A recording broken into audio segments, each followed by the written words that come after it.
Ny vaovao sy ny malaza amin'ny sika miresaka izao moa dia resaka Andriamatoa Colonel Fanapera izay niparitaka mafy tao anatin'ny tambanjotra an-tserasera ny mikasika ny horonan-tsarifohy izay nandraisan'ny fitenenana teo anatrehan'ny filohan'ny Repoblika Andry Nirina Rajoelina.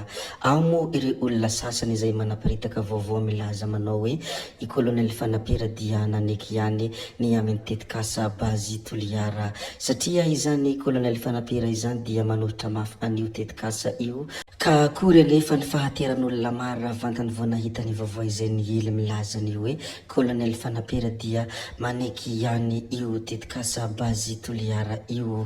Tompoko vavy sy tompoko lahy, mialohan'ny hidirantsika amin'izay resaka izay moa dia mbola toy ny mahazatra antsika foana abonné ny chaîne antsika ary asio j'aime ny vidéo, indrindra azadiny foana ny mametraka ny komantera.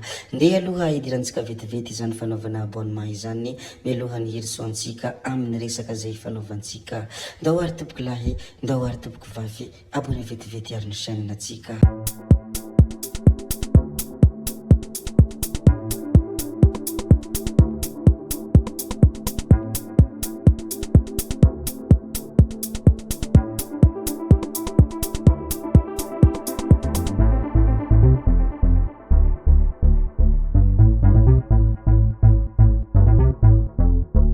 Somary nanaitra ny maro moa ny vaovao izay navoakany Kolo TV ny androany ny mikasika an'ity Colonel Fanapera ity. Resaka fanoherana ny Bazy Toliara nijoro hatrany ny Colonel Fanapera. Nijoro hatrany amin'ny fanoherana ny tetikasa Bazy Toliara i Colonel Fanapera nandritra ny lahateniny tao ankilomalinika ny androany rehefa nasain'ny filoham-pirenena nandray fitenenana. Araka ny loharanom-baovao hatrany izay navoakany Kolo TV moa dia noho ny tapitry ny fandraisam-pitenenana izay nataony dia torana tsy nahatsiaro tena izy ka nentina avy hatrany. Nahamafisina hatreny ambony tafo mihitsy ny fiambinana an'ny filoha Andry Rajoelina nandritrany izany fotoana izany. Rehefa nandray izany fitenenana izany moa i Colonel Fanapera dia niparitaka naneran'ny tambanjotra an-tserasera Facebook ny video izay misy lahateny izay nataony. Ao moa ny sasany milaza ny hoe nanaiky ihany i Colonel Fanapera ilay mpanohitra mahafatrapo any Bazy Toliara. Ny sasany rahateo mosa milaza ny hoe olon-kendry i Colonel Fanapera satria manaiky ihany rehefa misy fifampidinihana. Mazava ho azy moa ny olona milaza an'izay dia tsy maintsy pejy mpomba any fitondrana koa rehefa manaiky ny tetikasan'izy ireo dia lazain'izy ireo fa olon-kendry, fa rehefa mifanohitra amin'izay kosa dia mety tsy olon-kendry raha araka ny vaovao avokany izy ireo isanandro. Nanolonany izany vaovao niparitaka sy ny hely izany moa dia nanao video hafa ihany koa i Colonel Fanapera izay mbola manamafy ny hoe tsy manaiky an'izany tetikasa Bazy Toliara izany. Raha ny tena marina amin'ny resaka Colonel Fanapera moa dia tsy milefitra amin'ny Bazy Toliara izy.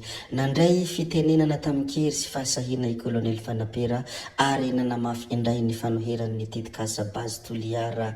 Ny antony nahatongavany tany ankilomalinika dia noho ny fanasana avy amin'ny filoham-pirenena izay nangataka azy hanazava mivantana amin'ny vahoaka ny antony mahasaropady sy mahatsy ekeny ilay tetikasa. Raha jerena amin'ny fotsy miangatra sy tsy amin'ny fijery maramara moa dia tamin'ny fanehoan-keviny tamin'ny lahateny dia tsapa tokoa ny fitiavan-tanindrazana sy ny finiavana hiarin'ny tombontsom-bahoaka. Ary eo any ireo izay manaparitaka fananaiky an'izany Bazy Toliara izany i Colonel Fanapera dia misy vaovao manapirofo zany ao anatin'ny pejiny sy teny koa dia manasa anareo rehetra hitsidika ny videon'ny Colonel Fanapera izay milaza manao hoe ataovo alika babako raha mbola hanaiky an'io Bazy Toliara io ny tenako hoy ny hafatra izay nambarany Colonel Fanapera. Izay ato anatin'ity chaîne ity moa dia marary fahasalamana ho azy satria torana teo afovoan'ny lahateny nataony ny tenany. Izany dia manapirofa tsy mora ny adidy izay nataony, tsy mora ny andraikitra izay noraisiny manolonany izany lahateny izay nataony izany izay manapirofo ny fitiavan-tanindrazana. Rehefa voalaza sy voaresaka antsika moa ny mikasika aniny colonel Fanapera iny ndeha arisika hijery kely ity loharanom-baovao izay hita tao amin'ny fréquence plus TV ity.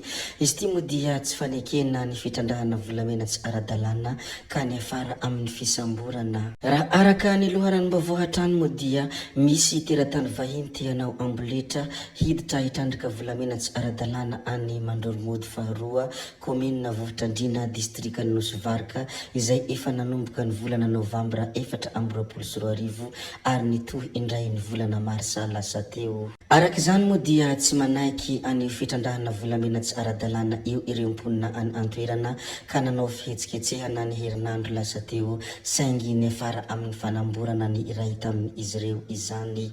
Mitaky ny hamoahana io namany io izay mbola voatazona any amin'ny tobily zandary Nosy-Varaka araka izany ireo vahoaka manohitra ny fitandrahana tsy ara-dalàna. Tsy vitan'izay moa dia manao antsoavo ihany koa ny iarovana azy ireo satria misy ho izy ireo ny feo mandeha fa mbola hisy olona hafa ho samborina. Zany moa ny zava-misy any Mandroromody faharoa commune Vohitradrina any amin'iny district Nosy-Varaka iny ny resaka tsy fanekena ny fitandrahana volamena tsy ara-dalàna izay ny afara amin'ny fisamborana. Voalazantsika ihany koa sy voaresaka antsika moa ny mikasika ny zavantranga teny Nosy-Varaka iny fandeha arisika ilaza kely ny mikasika an'ity zaza nisy nampisotro asida ity.